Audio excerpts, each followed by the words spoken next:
What's up? This is Tiffany, also known as Miss Devoted Tiff, and I am here not so much to give a review of the film coming to Disney, Hamilton, of the amazing Broadway play.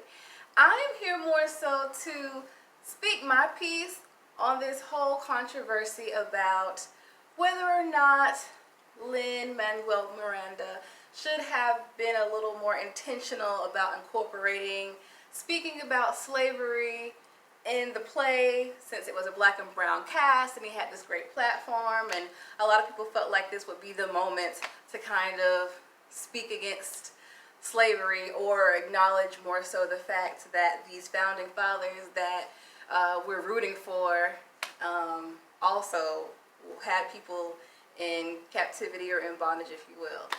A lot of people are speaking about it, and here's what I have to say. Before I even get into it, I just want to start off top saying I'm Team Lin-Manuel Miranda on this one, and I think that it was fine and that those other things weren't needed. Doesn't make anybody a sellout or a hypocrite, and I'm going to tell you why. So here we go. So the first thing for me was everything doesn't have to be so on the nose. As in, people seem like it would be the obvious thing to do. Oh, it's a black and brown cast, so of course, you know, they are descendants of slaves, some of them, so this is the chance to speak out about it. I mean, he didn't completely disregard it, was my thing. He gave, to me, just enough of a nod to acknowledge that slavery was happening during that time, and even gave a couple of characters a chance to kind of subtly address it and move on. But we'll never be truly free until those in bondage have the same rights as you and me. You and I do or die. Wait till I sally in on a stallion with the first black battalion. Never another shot. Censorship. I stay at work with Hamilton. We write essays against slavery, and every day's a test of our camaraderie and bravery. I speak out against slavery. You could have done so much more if you only had time. Not to mention, there was a whole cabinet battle related to the topic on the Hamilton mixtape. Calling on Congress to end the African slave trade. And I think it was tastefully done. It was mentioned just enough. It doesn't need to be on the nose. 2, there wasn't this major call out needed to know that slavery existed. This play / film takes place in the time of the Revolutionary War. I mean, we knew they had slaves. It was the 1770s and 80s. And clearly there wasn't a complete emancipation of slavery until June 19th, 1865. So just by sheer math, nobody needed to say, we knew they had slaves. And there are so many great pieces of content already out there that tells the story of slavery and its heroes. Which brings me to my next point. That's not what Hamilton was about. I mean, I'm sure if someone wanted to, they could tell a white abolitionist story through the eyes of a black and brown cast using hip-hop as the medium to do it. But that's not what Hamilton's story was about.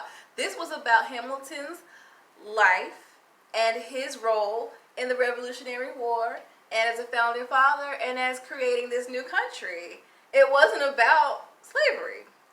Now, to your point. If this was about Lincoln instead of Hamilton, and it was about the major players around the Civil War and around the 13th Amendment, maybe you'd have something. Of course, the rollingness of slavery would need to be a prominent part of that work. I mean, just picture it. Instead of the first number being Hamilton, it could be Lincoln. Abraham Lincoln. My name is Abraham Lincoln.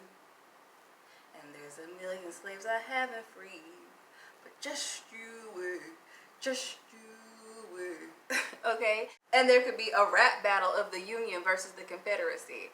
And the president of the Confederacy, Jefferson Davis, could have a number instead of King George III, which, funny enough, what comes next could probably completely translate, because Jefferson Davis can be saying to the slaves what comes next. And if you wanted to turn the Gettysburg Address into a piece of spoken word, I mean, that could be a thing. But my point is, that is not what Hamilton was about. It wasn't a major piece of his story. So My next point would be, I think, and this is probably the thing I feel most strongly about, and the main thing I want to get out there if you take away nothing else. He achieved a much greater goal. And if you really think about it, if you have a chip on your shoulder about him not addressing slavery more, what better way, if that's really what you wanted to get out of Hamilton, what better way to give a proverbial FU to the founding fathers that owned slaves than to get a cast together that for most of them, at least some percentage, if not 100% of their heritage contains ancestors that were slaves. You got descendants of slaves to play slave owners. Flip the whole thing on its head.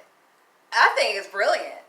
I mean, and the other thing is, we're trying to get away from the word name association of black and brown actors being associated with, oh, they must be talking about slavery, must be playing a slave role, And thank God for those roles, because that was a way that we got to see some people's talent. And for a time, that was kind of like the only thing that was available.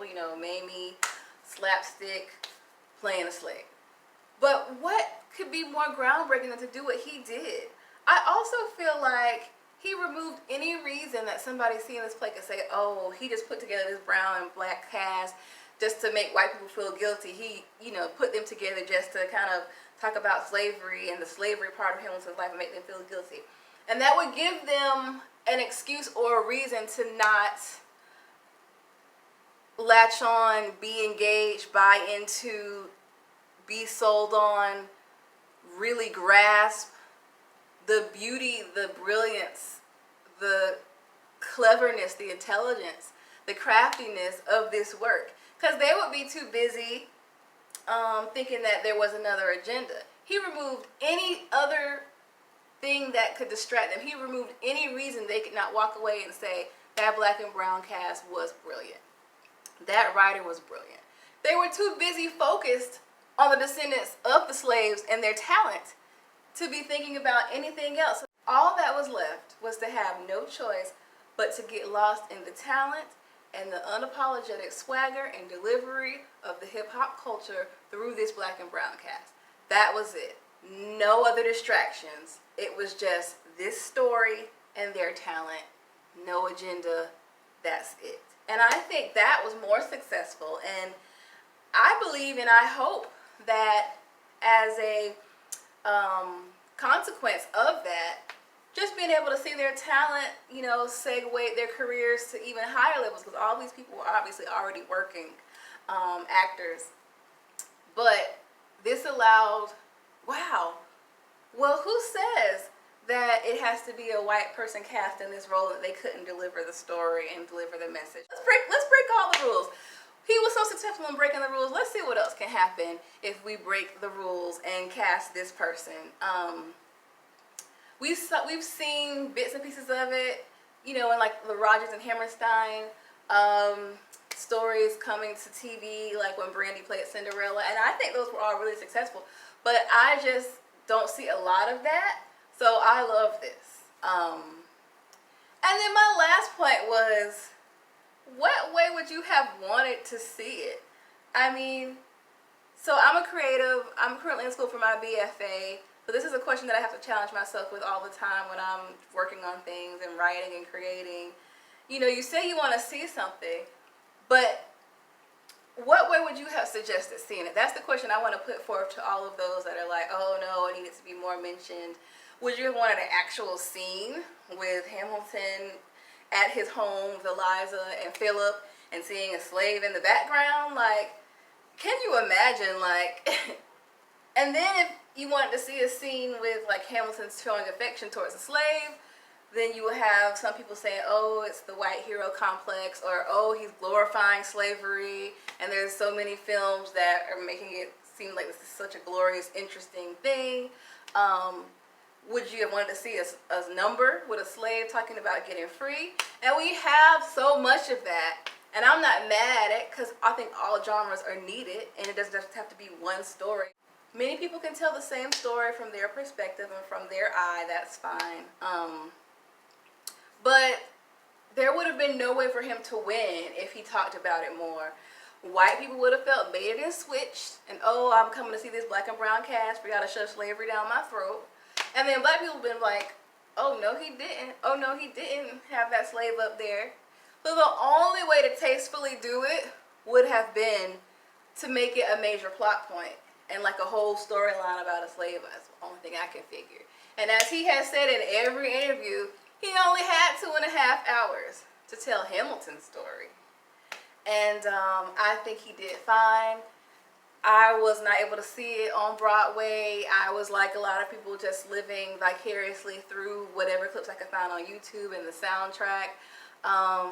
So now that I've gotten to see the full thing, and then from the aspect of a film where it's so close and you can see everything, like you have the best seat in the house, I love it. I think he was completely brilliant, and it was just so clever how he told this story. If I had one complaint, I do have one, but I'm not going to say what it is. So I'm not even going to go there. But I give it an A+. And let me know if you agree with me.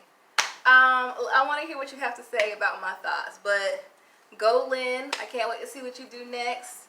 Congratulations to the cast. Thank you, Disney, for bringing it to us.